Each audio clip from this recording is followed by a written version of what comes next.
Welcome to Highly Sensitive, Happily Married, the podcast that teaches you to not only have an easier marriage as a sensitive woman, but to have one that feels more amazing by the day. Where you'll hear relatable stories, love advice that works, and coaching on how to have a marriage where feeling upset and disconnected is a thing of the past, and where instead a sense of loving connection and even fun and lightness is the norm. I'm Hannah Brooks, highly sensitive person, love expert, and marriage coach, and I'm so happy to be on this journey with you. Hello, my friends, and happy new year. Can you believe it's 2025? That feels wild. I am sending huge well wishes to you and hoping that this will be a very fulfilling year for you in so many ways.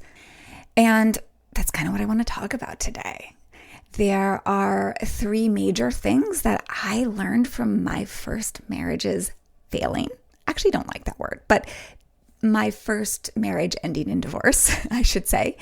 And these three things have allowed me to create an amazing, fulfilling marriage with my second husband.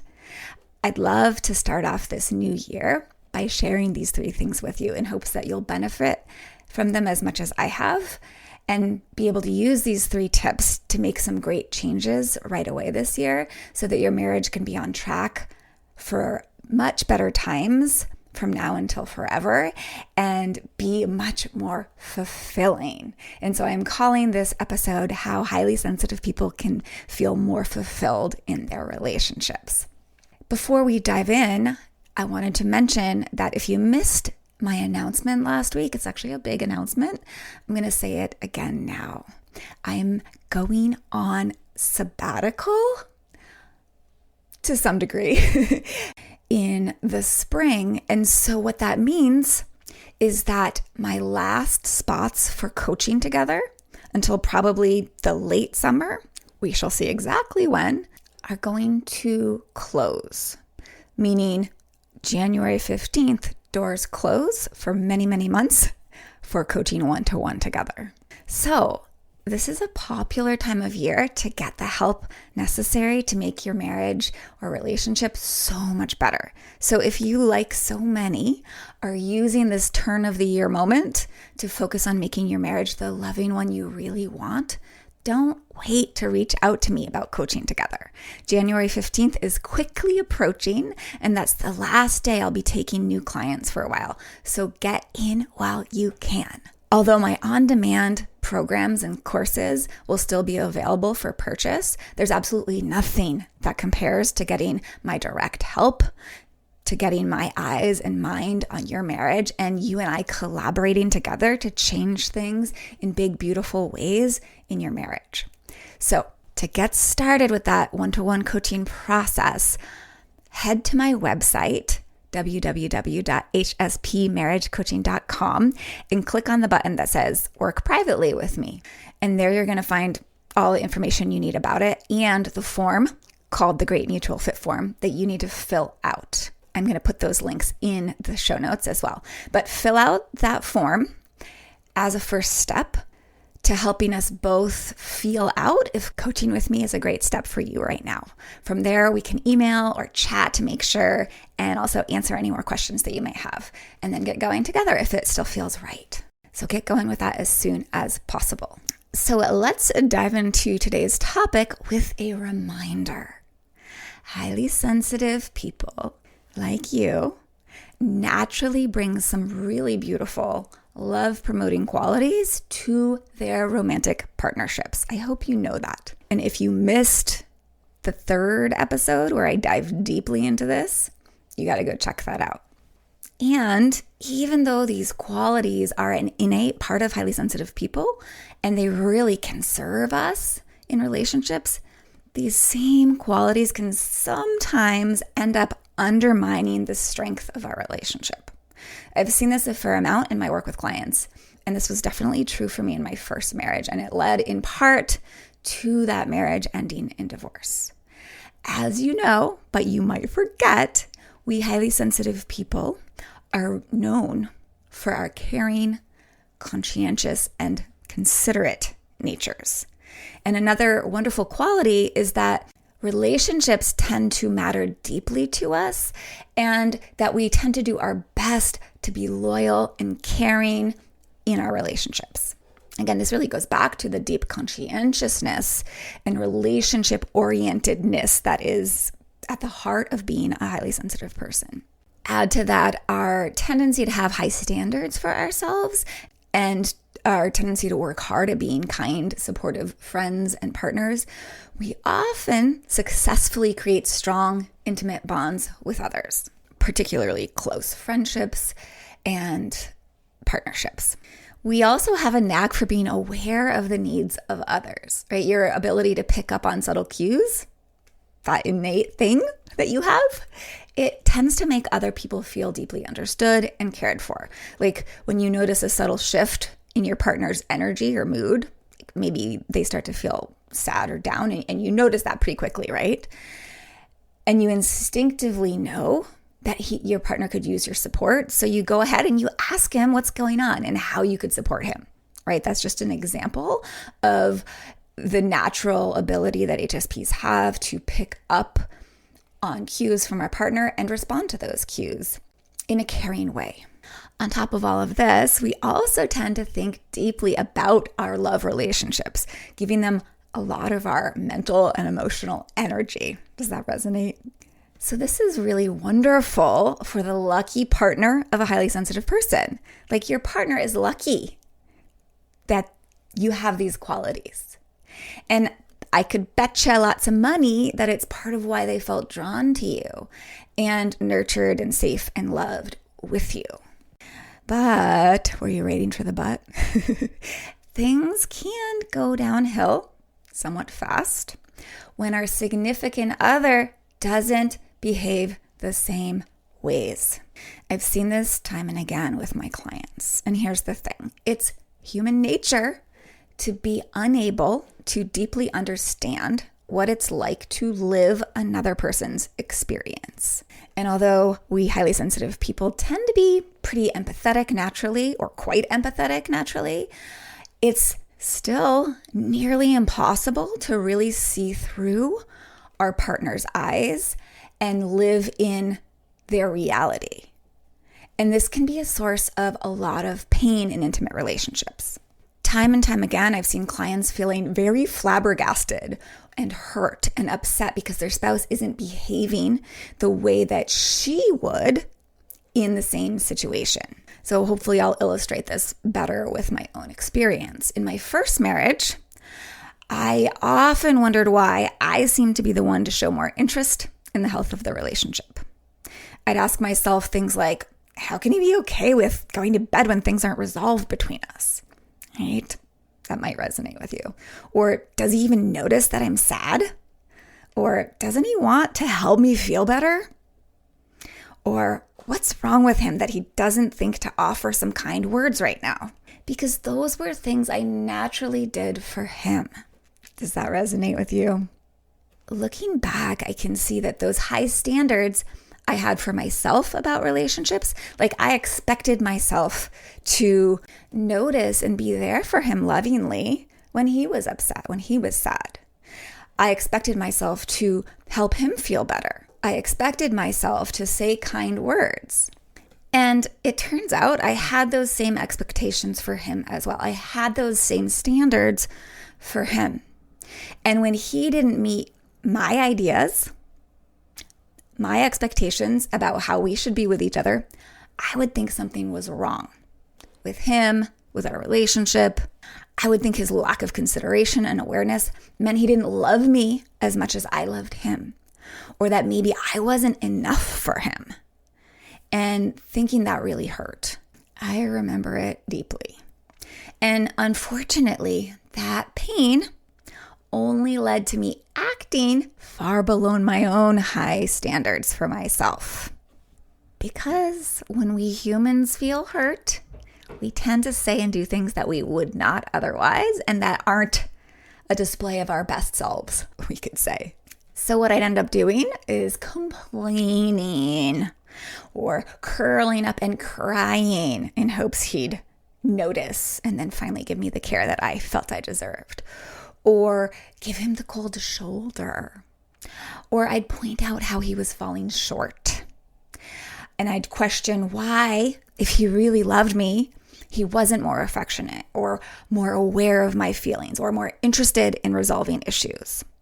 Basically, I'd accuse him for not being a great partner because he wasn't more like I was naturally, at least when I wasn't upset. And then we'd end up in these long, difficult conversations that never concluded satisfactorily. And he would end up feeling like a crappy husband, like he couldn't do well in my eyes, like nothing he did was enough. And then, of course, because I, being highly sensitive, was so aware of subtle shifts in him and his mood and how he was feeling, I could see how badly I was affecting him. And that, of course, only led me to feel guilty and bad about myself, which, of course, made things even worse. We were really caught here for years, and it felt like a rock in a hard place that we didn't know how to get out of. Does that sound familiar to you? So for us, after many years of this, we ended our marriage. And for me, that was a big wake-up call. Looking back, I don't think that was necessarily necessary if I had known what I know now. And since then, I've learned so much and changed my life in major ways and grown so much and learned to work with my high sensitivity in ways that not only support me a lot more, but also support my marriage. And as you know, I'm very happily remarried now and have been for quite a while. And even though I personally had to learn the hard way, I now have a lot more to share with you about how to have a mutually loving, supportive, and deeply connected, intimate relationship as a highly sensitive person. And I'm grateful for having been through what I went through so that I can help you and other highly sensitive people. So that's what I want to do right now. I want to give you the 3 tips that I have for you today, 3 things that I learned the hard way that can help you feel more fulfilled in love and be an amazing life partner without having to learn the hard way the way I did, if you implement them. So are you ready? The first one is respect differences, yours and theirs. Looking back, I see this is what I was not doing. I wasn't respecting and understanding my and my husband's differences. And so I kind of used his differences, his different ways against him, almost like weaponizing them towards our marriage.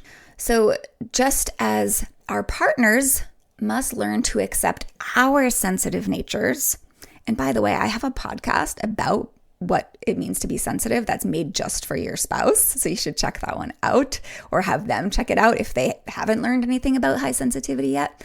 But just like they need to learn about our sensitive natures, we also must understand that other people, including our partner, may not have our superpowers of high conscientiousness and deep caring attentiveness to others and the kind of uncanny ability to know just what they need the most to feel good, right? Our partners don't necessarily have that superpower, those superpowers.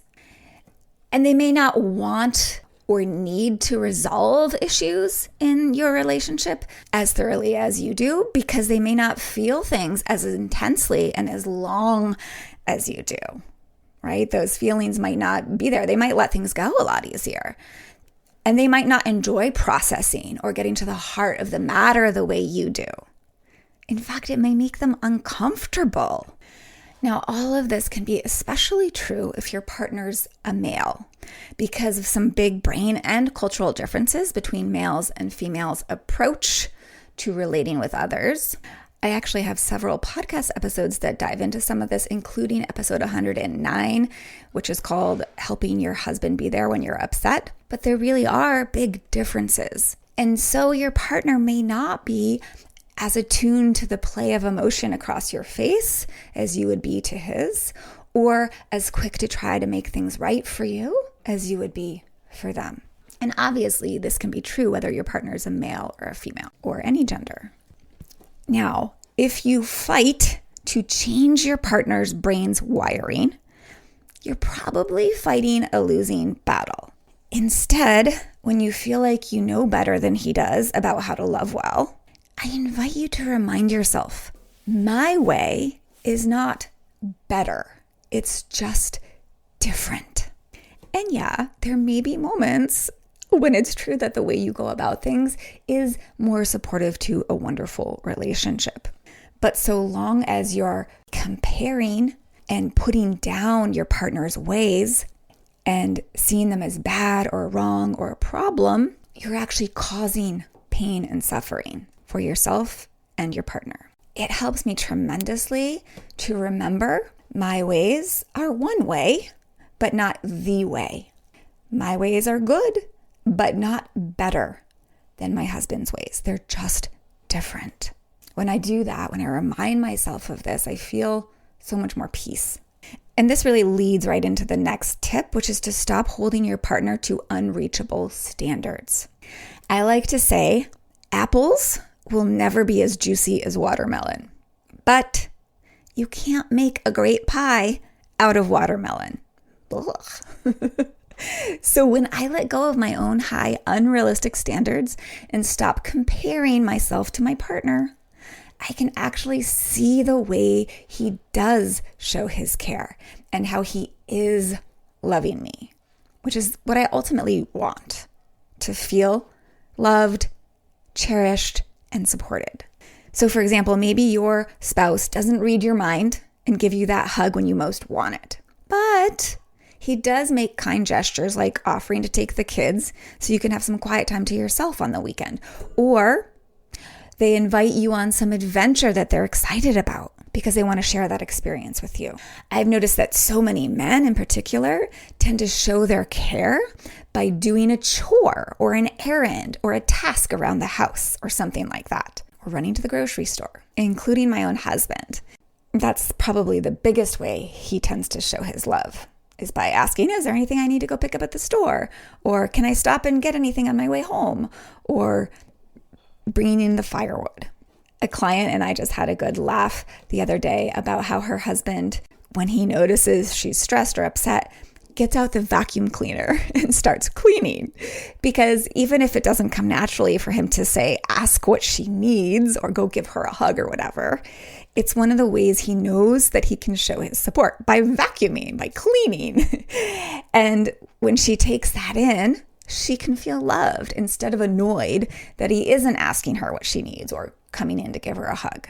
Yeah. So the tangible tip here is to look for and enjoy the different gifts your partner brings to the relationship that you don't necessarily bring, right? What does your partner bring to your relationship that you don't, that are gestures of care, love, kindness? What kinds of things do they do that are acts of care that you may not do, or that you may not have even seen as acts of care and kindness until now?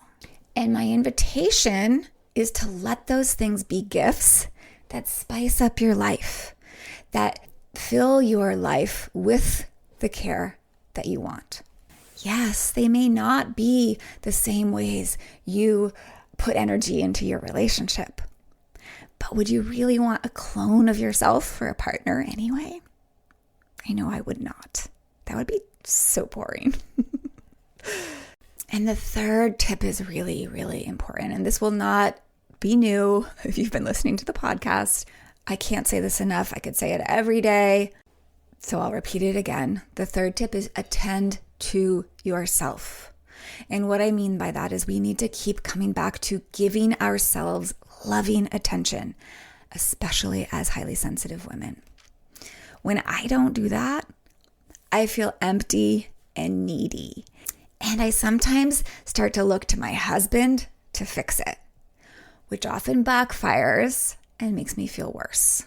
When I get complainy or needy, or when I start acting in ways I don't really like, I know it means that I need to pause and notice what I really need, and then take action on it. So if it's something that my husband can do for me, I can always ask lovingly for it without expecting he'll be willing or able to do that thing. And if he doesn't or isn't able, Or sometimes I don't even bother to ask because I know that that's my job. So I find ways to meet those needs for myself, or I turn to other people to meet those needs. Maybe it's I have a need for restoration, and so I do my nervous system work, or I take a nap, or maybe it's a need for more stimulation and fulfillment, and so I do something creative. Or maybe it's a need for connection, and so I can either connect with myself, which I know sounds a little funny, but there is this beautiful capacity. Sometimes when we feel disconnected, it's because we're not slowing down to really be with and connect with our full self. And of course, if I'm feeling disconnected, I can also find connection with a dear friend, like go for a walk. That's one of my favorite things to do with my friends.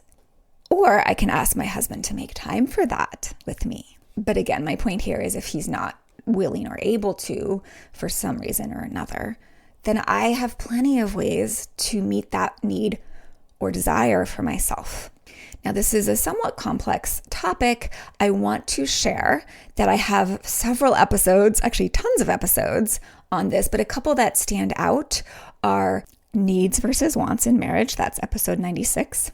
And especially if giving yourself loving attention and self-appreciation and care is hard for you, as it can be for many highly sensitive people, it can just take a bit of learning to develop that capacity. And an episode that can really help with this is episode 89, Loving Yourself to More Love in Your Marriage. So one of the big points here is let your partner be who they are and take care of who you are. Don't put it on your partner to take care of you the way you would take care of them. The truth is, nothing fills us up like self-appreciation and caring for ourselves the way we like to care and naturally care for others. This is one of our gifts, my friends. We can care well and attunedly, is that a word? Attentively, sensitively, deeply to others. And therefore, we also have the capacity to do that for ourselves. And doing so changes everything for the so much better. So long as we're depending on our partner to do that for us, especially if we're solely depending on that, we are going to be unhappy. We are going to be disappointed in them. We are going to be disappointed in love and life. If we expect our partner to show up in just the ways we show up and live up to this high standards that we have as sensitive people, and again, we have them because we are innately gifted with these superpowers, right? But other people aren't. And so long as we expect them to be, we are going to be miserable and make our marriages miserable. Now, I know that might sound extreme, but I lived through a long marriage with this going on, and I know the cost of it. And the truth is, my love life changed so much once I deeply understood that my way is just one way, not the way to express love for another human being.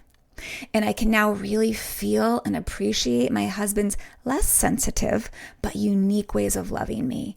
And I receive them as big gifts. I literally feel my heart swell with gratitude regularly throughout the day for having this man in my life. And because I receive his different ways of contributing to the relationship as gifts, it allows me to feel truly fulfilled and easily reciprocate to my sweet husband in my own unique and different than his highly sensitive and special ways.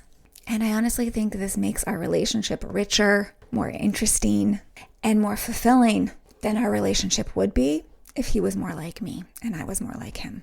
So remember, your way is one way and it's beautiful. The ways you show up in your relationship, the gifts you bring to relationship, amazing, beautiful, wonderful, but they are not the only ways to express love and to gift and contribute to a relationship. So be oh so well in this new year, my friends. And remember, if you've had any interest in coaching with me, or if you're totally sure you do want to coach with me at some point, I highly encourage you to do it now, because otherwise you're going to be waiting many, many months. And the truth is, the sooner you attend to anything that's not going well in your relationship, the better your whole life will be. And if you wait too long, unfortunately, I see this often, things just get harder and harder to improve and heal.